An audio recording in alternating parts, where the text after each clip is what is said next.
Welcome back. And hey, let's talk about how a flat salary cap is going to affect things going forward. So, one thing that's been rumored and talked about, and clearly this is likely the best way to go for it, if you're hockey players, hockey general managers, and owners, is a flat salary cap.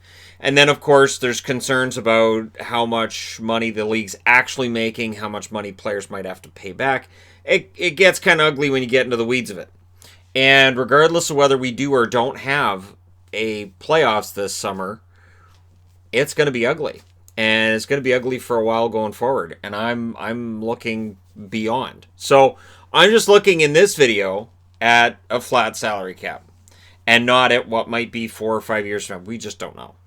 But a flat salary cap means things are going to change once we reach free agency, which is supposed to be November 1st this year. First off is contract length. I can't see general managers offering or players necessarily demanding long-term contracts. We don't know where the finances are going to be in a few years. If you're a player and you're, say, 27 or 28, you might be better off taking a 2 or 3 year contract with the idea that you can get more money 3 years from now. And if you're a general manager, those 6, 7, 8 year contracts, I don't know how many of those are going to get signed. I guess with kids coming out of their entry level contracts, that can still happen. But how financially strong are those contracts going to be? Like, how much can you really offer when you don't know where the money's going to be in 3 or 4 years' time? So we're already looking at some contracts that we went, well, that should be fine. Like, we look at any given UFA slash restricted free agent summer as well. And you look at contracts signed by young kids. And what do we always say? We say, well, that seems like a lot of money over a long term. And then people will chime in with, and they've been right to this point, well, it doesn't matter. The cap's going to go up. So because the cap's going to go up over the term of it, what looks like an expensive contract right now, that's going to be a bargain. General managers likely won't be thinking that way this summer. And for players, you likely don't want to sign for less money for a 6 or 7 year term if you know 2 or 3 years from now you can really cash in. So this is where things are going to get kind of muddied with the contract length.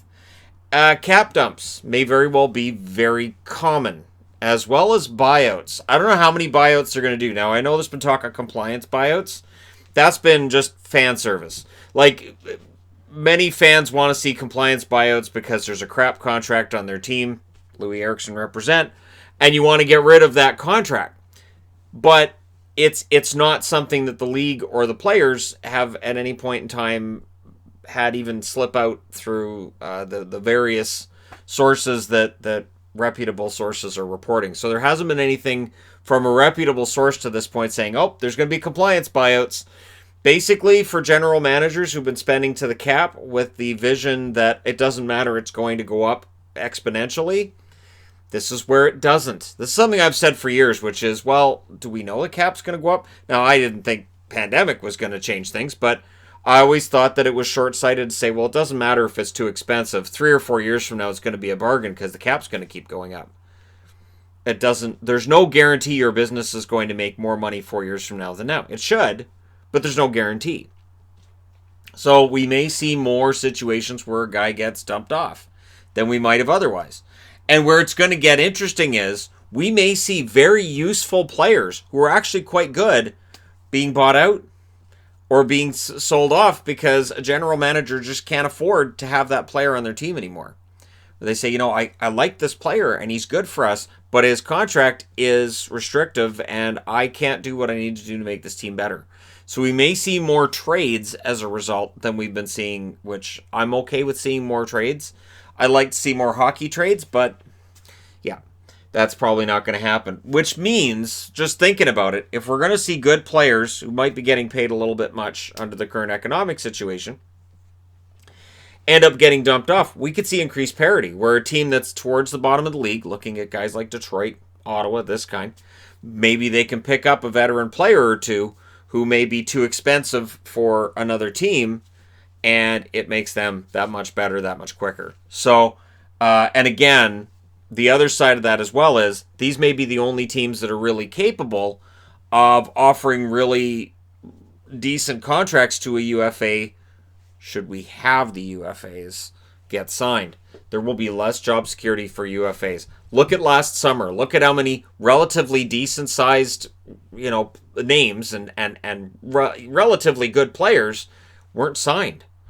And we were left going into August going, wait, why are none of these guys signed? And a lot of the time it's the teams that may want to sign these guys don't have any cap space left.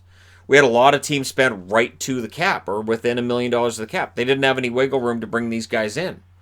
So we may see a situation with a flat cap where more and more of the kids are getting paid coming out of their ELCs, and your veteran players end up going to Europe. There may not be a job in North America for them because they're getting priced out. Ever since the salary cap came in, there was a perception that this was going to make it harder for the older player. That the situation we had before salary cap came in where a guy would hit 29 and 30, become a UFA, and then just get paid. That's when you got your big contract as a reward for your service in the NHL and you'd get paid out. That those contracts were going to go away. And they mostly have. And so there will likely be less job security, which means there may be fewer unrestricted free agents. So again, revisiting last summer where guys may have stayed UFAs way longer than they'd expected, maybe they'll look at UFA situations coming up and say, you know what, I'll take less money to play here than I might make on the market because the market's really insecure and there's no certainty I'm going to get an offer that's this good on the free market.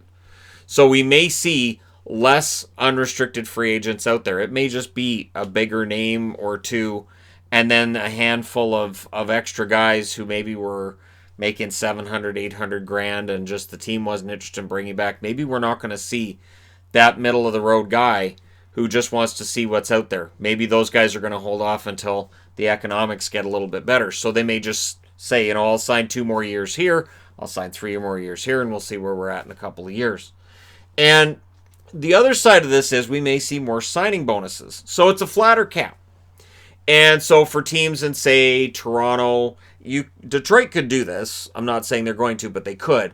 And you're looking at free agents. You're looking at the market. You're looking at trying to keep your guys.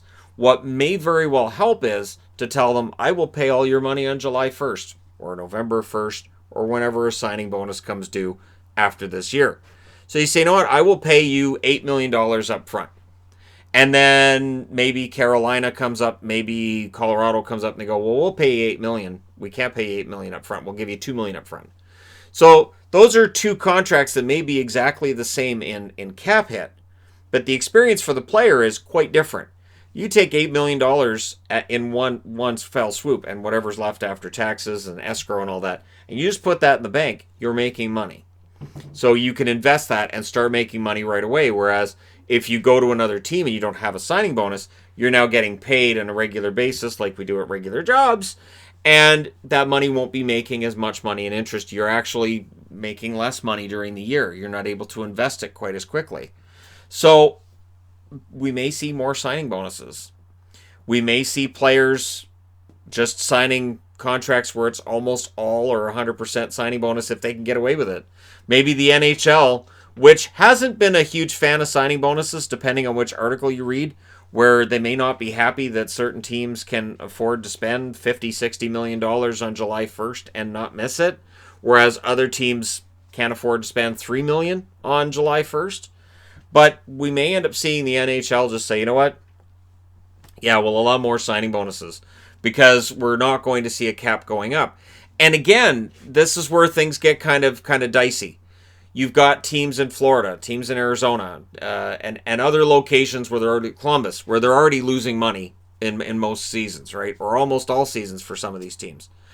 And now they could be facing a situation where it's, okay, we have to sign more contracts. If you're Florida, do you keep Bobrovsky? Do you look at the current financial situation and say, oh, we can keep that, or do you try to find a way to get out of that? And then you're seeing Toronto as an example of signing big signing bonuses.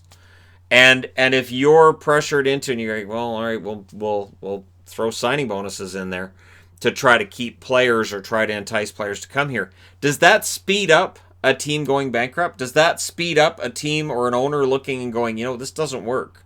This model doesn't work in this location. So when we all get all worked up about relocation and how certain teams should move, does a flat cap when the NHL's not generating enough money to warrant having an $81.5 million cap, because the cap floor is so high as well, does this speed up the potential exit of a Florida or an Arizona or somebody else that we may not be talking, like Columbus. Like I said, Columbus loses money too. We don't really talk about it. But does this speed up a potential relocation? Maybe a team we're not even thinking of says, you know what, this doesn't work. We can't do this. And a flat cap, I think, is going to put a lot of pressure on some teams that don't generate as much revenues as others. So Toronto can weather this. The New York Rangers can weather this. Any original six team can weather this. Absolutely. But we may see some weakness in markets as a result. And things could get really interesting over the next, I'll say, 12 months. But then again, it's 2020. So 2020 is going to last for at least the next 2 years. There's going to be some way to extend 2020. Forget 2021. We're just going to keep 2020 for now until things get better. We just want to keep it all in 1 year so we can say it only took a year to get rid of it. That year lasted 48 months. But, we'll see. I'd be interested to know what you guys think. So what other, issues are there going to be with a flat salary cap moving forward? That it may affect the game in ways that we don't, necessarily account for. Because, again, it really changes things. And those teams that have been spending big, part of what they've been doing is we'll spend big this year because the cap's going to go up next year. Well, we'll sign that contract, but the cap's going to keep going up. And now it's not. So that really changes things. Let me know your thoughts in the comment section below as always. Don't forget to hit like and subscribe if you're browsing your way through. You just happened upon this video, and hey, it's an interesting time. I will talk to you again soon.